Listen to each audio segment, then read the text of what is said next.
আসসালামু আলাইকুম ফ্রেন্ডস, সবাই কেমন আছেন? আমরা আলহামদুলিল্লাহ ভালো আছি।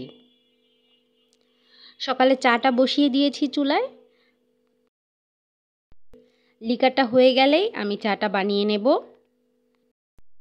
আর হ্যাঁ, যারা আমার চ্যানেলটা সাবস্ক্রাইব করেননি তারা প্লিজ চ্যানেলটা সাবস্ক্রাইব করে দিবেন এবং ভিডিওটা ভালো লেগে থাকলে অবশ্যই একটি লাইক দিয়ে যাবেন। আর চাটার লিকারটা হয়ে গেছে, এবার আমি চাটা বানিয়ে নিচ্ছি।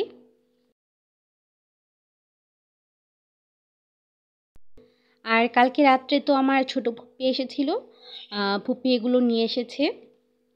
এগুলো এখন নাস্তা করে নেব আমরা।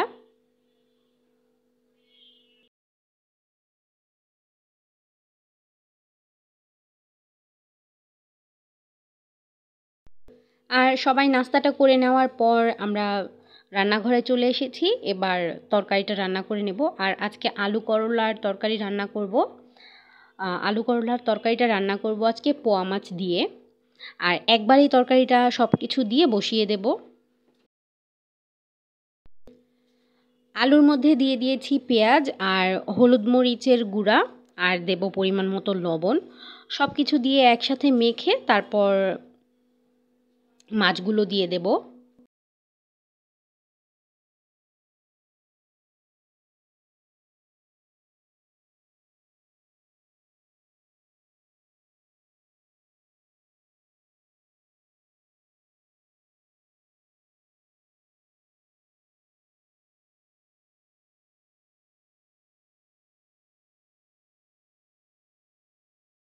আর আলুর সাথে মশলাটা খুব ভালোভাবে মাখিয়ে নিচ্ছি। তারপরে এর মধ্যে মাছগুলো দিয়ে দেব।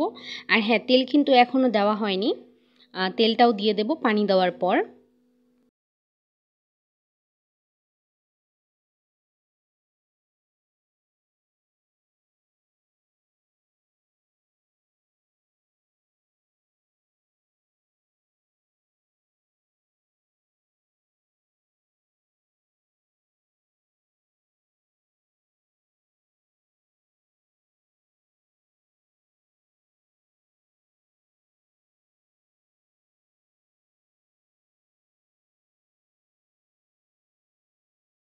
মশলার সাথে আলুটাকে খুব ভালোভাবে মেখে নিয়েছি। এবার এর মধ্যে দিয়ে দেব পোয়া মাছ।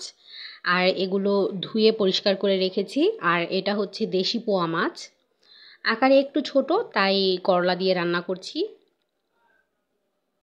আস্তই রেখেছি একদমই ছোট ছোট মাছগুলো। সবগুলো মাছ উপরে দিয়ে দিয়েছি। এবার দিয়ে দেব পানি। আর আজকে কয়েকদিন যাবতই আম্মু রান্না করছে, কারণ আমার শরীরটা খুব একটা ভালো না। তাই আজকের রান্নাটাও আম্মু করছে।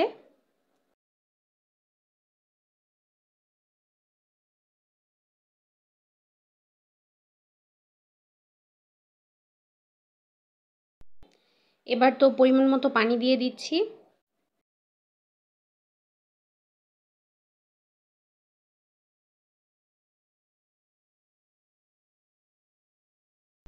আর পানি দেওয়ার পর দিয়ে দিলাম তেল।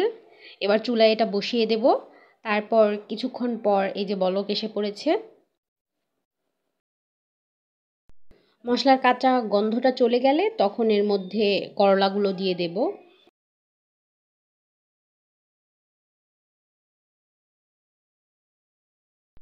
পানি তো বেশ অনেকটাই শুকিয়ে এসেছে। এখন এর মধ্যে দিয়ে দিচ্ছি করলাগুলো।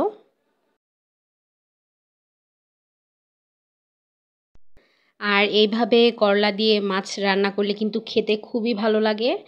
আর এগুলো শিং মাছ, পোয়া মাছ এইসব মাছ দিয়ে ভালোই লাগে খেতে।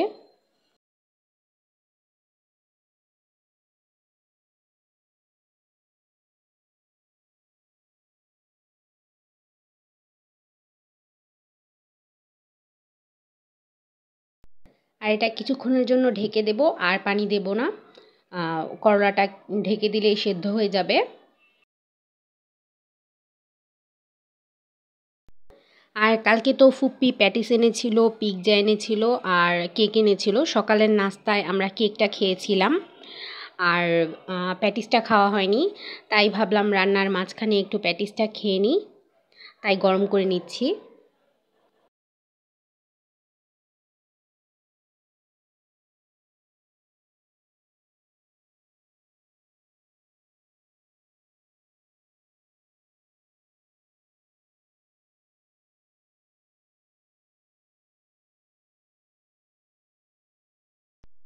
আর ডিমও ভেজে নেব। ডিম ভাজার জন্য এখানে পেঁয়াজ লবণ একসাথে নিয়ে নিয়েছি। আর এইদিকে আম্মু ডিম ভাজার জন্য ডিমটাকে খুব ভালোভাবে ধুয়ে নিয়েছে, আর আজকে 2টা ডিম ভাজবো।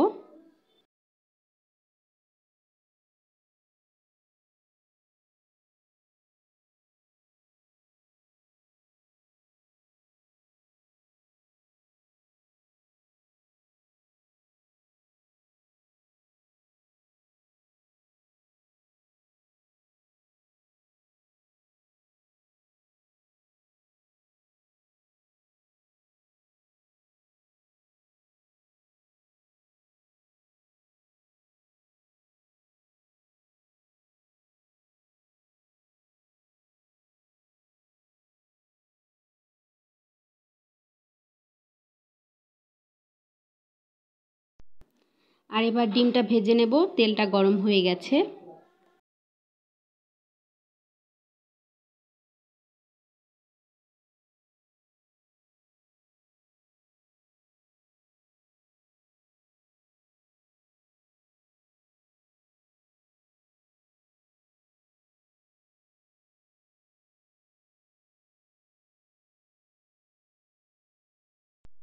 ডিমটা তো ভাজা হয়ে গেছে, এবার আরেকটা তরকারি রান্না করে নেব। মুরগির পা আর চামড়া রান্না করে নেব একটু করে আব্বুর জন্য। এই জন্য পেঁয়াজটা ভেজে নিয়েছি, খুব বেশি তরকারি না, একদমই অল্প।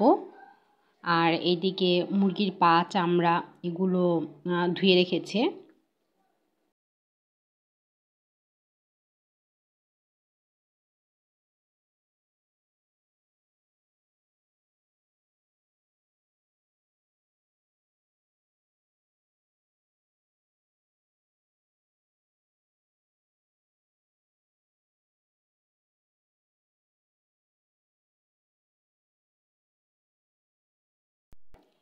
এবার পেঁয়াজটা ভাজা হয়ে গেছে, এর মধ্যে সব ধরনের মশলা দিয়ে দিয়েছি। হলুদ মরিচ আদা রসুন গরম মশলা লবণ এগুলো সব কিছু দিয়ে তারপর মশলাটা কষিয়ে নিচ্ছি সামান্য একটু পানি দিয়ে।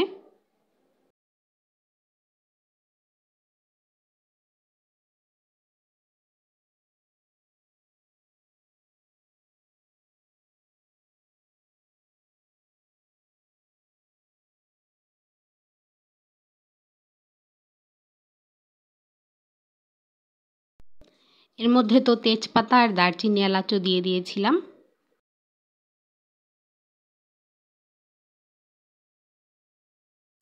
এরপর তো ধুয়ে রাখা মুরগির পা চামড়া এগুলো সব কিছু দিয়ে দিয়েছি। এখন এটা কিছুক্ষণ কষিয়ে নেব, তারপর এর মধ্যে পানি দিয়ে দেব।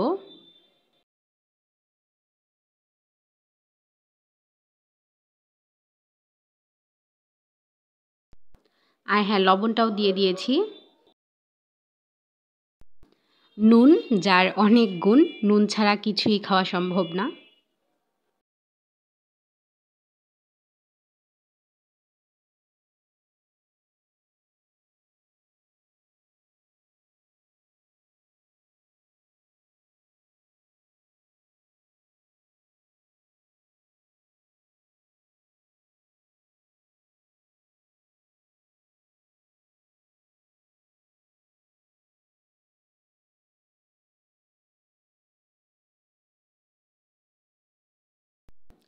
আর এইদিকে করলার তরকারিটাও হয়ে গেছে। তারপর তো মুরগির পায়ের তরকারিটাও হয়ে গেছে। এবার দুপুরের ভাতটা খেয়ে নিচ্ছি। আর যেহেতু আজকে শরীরটা ভালো না, তাই খাবার দাবারও ঠিক তেমন একটা মন বসছে না।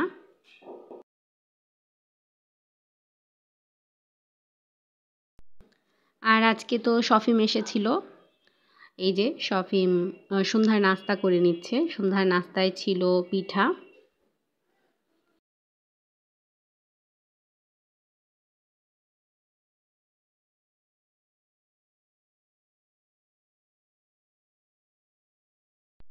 আর সন্ধ্যার পর গরম গরম একটা পিঠা খেয়ে নিলাম। আর এই তো আজকের ভিডিওটা এ পর্যন্তই। ইনশাল্লাহ আগামীকাল নতুন আরও একটা ব্লগ নিয়ে দেখা হবে। ততক্ষণ পর্যন্ত সবাই ভালো থাকবেন। এরপর সন্ধ্যায় খেয়ে নিয়েছিলাম একটু চা। আর আজকে এ পর্যন্তই। আল্লাহ হাফেজ।